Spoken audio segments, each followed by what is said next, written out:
Olá, galera do 7º ano, tudo bem com vocês? Espero que sim. E estamos aí para mais uma aula de geografia, tá? Pegue o seu livro para a gente acompanhar a aula direitinho e vamos aí dar continuidade aos transportes aí do Brasil, tá bom? E hoje nós vamos falar dos transportes ferroviários, tá? Então, pegue o seu livro para acompanhar a aula, certo? Então, no transporte ferroviário, para países de significativa extensão, como o Brasil, o transporte ferroviário é o mais indicado. Apesar disso, não houve evolução significativa desse tipo de transporte em nosso país. Observe a situação abaixo. Então, para falarmos aí de transportes ferroviários, das nossas ferrovias, então aqui no Brasil, como já falamos, nós temos como principal modal de transporte é o rodoviário, que vem aí com mais de 61% aí nas rodovias, não é isso? E já o ferroviário vem somente com 20%, muito abaixo, não é isso? As ferrovias aí talvez fosse um sistema mais viável, como eu falei para vocês, para o Brasil, né? E nós não percebemos que esse modal de transporte recebeu a atenção e os investimentos da mesma forma que o rodoviário, tá? E observando esse mapa aí, que vocês têm na página do livro de vocês, na página 209, nós observamos aí que qual a mudança que ocorreu, né? De 1960, o primeiro mapa, e de 2016, desculpa. E observando esse mapa, nós temos aí de forma geral, que você não percebe, né? Que teve aí grandes investimentos e muitas vezes percebemos que é a diminuição de alguns estados aí, tá?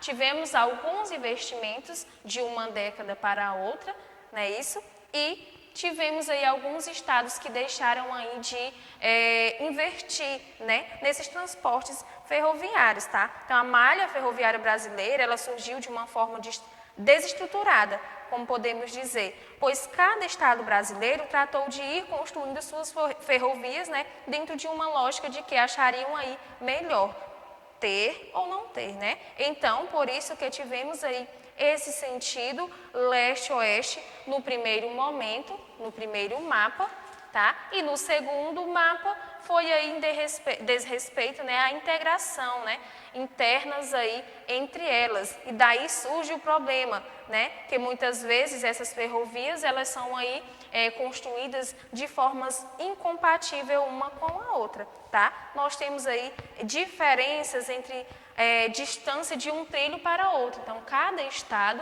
tem a forma de construir um trilho, tá? Todos têm aí o espaçamento do seu trilho diferente, tá? E além disso, quando nós fazemos essa análise aí dos transportes brasileiros, nós temos um ponto que deve ser bem claro, que é que temos aí uma malha ferroviária muito atrasada tecnologicamente, podemos dizer, que a maior parte dessas máquinas no Brasil usam óleo diesel, tá? E existiria outra forma? Sim, aquelas que utilizam aí a eletricidade, que tem os custos mais baixos e de menor impacto ambiental. Por isso que seria aí importante que houvesse, tá, esse investimento. Então, os principais produtos transportados aí via ferrovia, só mostrar aqui para vocês, aqui, pronto. Os principais produtos transportados via ferrovia são minério de ferro e de produção agrícola, principalmente soja e farelo de soja. Observe a ilustração a seguir. Nós temos aí 77,3% de minério de ferro, 13,8% temos outros e 8,9% temos granéis agrícolas, ou seja, temos aí farelo agrícolas, tá? Temos aí como a soja, principalmente, e o farelo de soja, que são aí transportados via ferrovia, tá? Passando aqui para a página de vocês, agora nós vamos falar aí, tá? Sobre transporte aquaviário, certo? Lembrando que o sistema de transporte, ele vai ter sempre um desenvolvimento central econômico de um país ou de uma determinada região.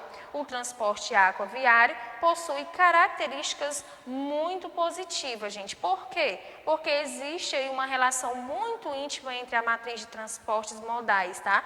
E desenvolvimento econômico. Porque, na final das contas, o que vai acabar acontecendo é que o transporte em si ele não é uma atividade que produz, né, um bem econômico, mas ele vai auxiliar na produção disso e podemos perceber o seu custo, ele vai ter uma relação direta no preço final de determinada mercadoria. Então, se você faz a opção por um sistema de determinado elevado custo, você encarece os produtos daquele país e, ao contrário, ele baixa o preço do transporte e o produto vai ficar aí bem mais barato, tá? Vamos ver aqui, o transporte aquaviário é realizado em rios fluvial, mares e oceanos, marítimo, quando comparado com os demais meios, é o que apresenta menor custo. Envolve também o transporte de cargas e pessoas entre portos no litoral, chamado de cabotagem, tá? As hidrovias caracterizam as vias de circulação do transporte fluvial e, apesar da riqueza hídrica existente no Brasil, não são muito utilizadas, pois não são todos os rios que podem ser utilizados como vias de circulação. A grande maioria dos rios brasileiros é de planalto e essa característica impede a utilização desses como hidrovia devido aos desníveis existentes nos canais, tá? Como é o caso do transporte aí aquaviário, tá? Que ajuda muito no desenvolvimento do Brasil, mas infelizmente ele é pouco desenvolvido, tá? E isso, como eu falei para vocês, também tem a ver com algumas características naturais, como eu li agora para vocês, tá?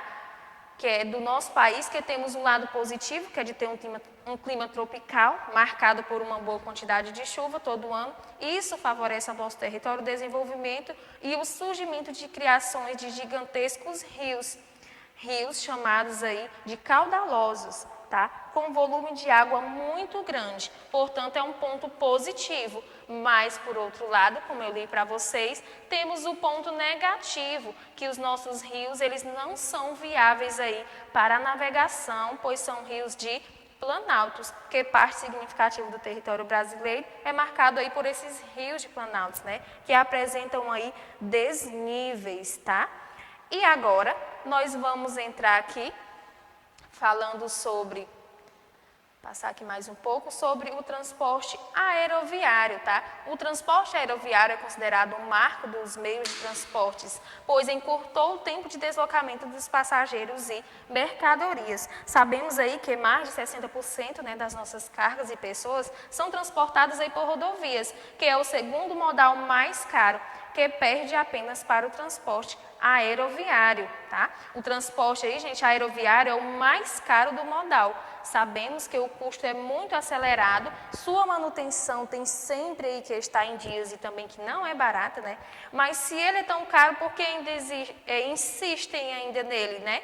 Por conta, como acabei de ler para vocês, né, que encurtou o tempo de deslocamento, não é isso? Então, porque ele tem algumas vantagens, né? A rapidez, como sabemos, é um transporte aí que tem muita agilidade, tá? E esse tipo de transporte, ele presta serviços gerais, como os realizados com a aeronave, menores, que é táxi aéreo, publicidade, propaganda.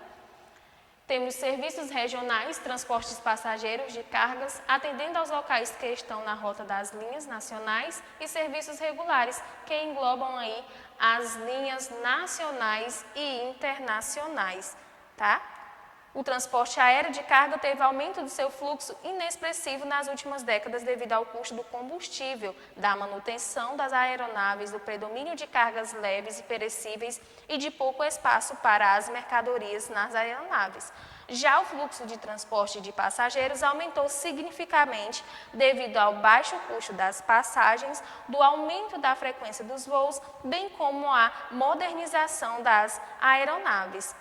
Então, apesar do desenvolvimento tanto das aeronaves quanto dos equipamentos necessários, esse meio de transporte apresenta aí problemas como altos custos, atrasos e cancelamentos de voos, panes nos softwares, violação de bagagens e entre outros. Além disso, fenômenos naturais também influenciam o funcionamento de transporte aéreo, como nevoeiros, tempestades, erupções vulcânicas, terremotos, tornados e etc, tá? Temos aí, tá, o transporte aéreo como modal mais caro, tá bom?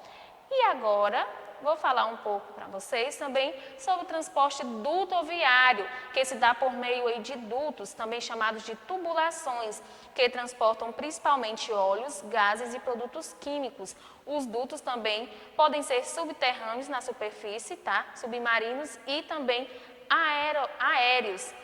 São classificados em sobre dutos viários, nós temos aí essa modalidade, tá, de transporte que é de baixo custo e é os famosos dutos que são canalizados que nós temos, né, onde os transportes, aí há uma variação muito grande de oleodutos que transportam derivados de petróleo e álcool, gasodutos que transportam gases como o gás natural e o dióxido de carbono, minerodutos que transportam minérios como o minério de ferro, sal-gema e entre outros, carbodutos que transportam carvão mineral, polidutos transportam produtos viários como água, vinho e cerveja e entre outros, tá? E observando esse mapazinho aqui, olha só, que temos aí no livro de vocês também, na página 214, observando esse mapa, tá? O mais famoso gasoduto do Brasil, tá? Que recebeu o nome aí Brasil-Bolívia, onde o presidente Fernando Henrique Cardoso fez um acordo com a Bolívia, tá? Com os bolivianos, para comprar o gás dele. Então, vem da Bolívia, entra em território aí do Brasil, passa pelo Mato Grosso do Sul e chega em São Paulo. E quando chega em São Paulo, ele se divide, faz aí essa divisão, como vocês podem observar, tá?